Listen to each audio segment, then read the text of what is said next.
Традицијата Исар во Штип се одбележи и оваа година. 40 каменчиња се фрла масовно. Денеска фрлав каменчиња, 40, 39 ги фрлив, 40 го остав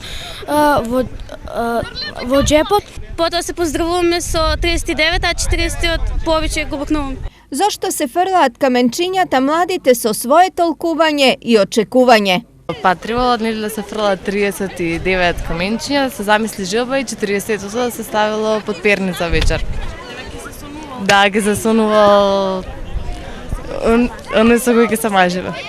Но црквата символиката на 40 каменчиња ја поврзува со 40 маченици од Севастија.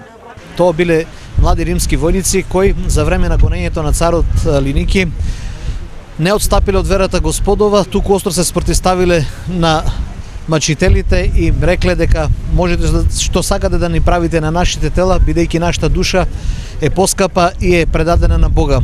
Празникот најмасовно се одбележува во црквата на Исарот. Запалиме свеќе за здравје, за среќа и тоа. Помолиме се за здравје и тоа. А младенци е куќна слава речиси на сите исарчани. Исар си го славе, откако јас знам, више 6 години. Како се чеха? Подобајат, пријатели, другари. А имаше и такви кои на Исарот се качија за прв пат. А јас прв пат сум на Исарот. Секогаш Исарот сум го гледала оддалеку, а сега му се восхитувам. Не само на градбата што трае со векови, туку и на панорамата што од тука ја гледам на вашиот убав град. Она што за Штип е вековна традиција, за УНЕСКО е раритетна манифестација од исклучително значење, што беше причина пред 3 години да биде ставена под нивна заштита како културно нематеријално богатство.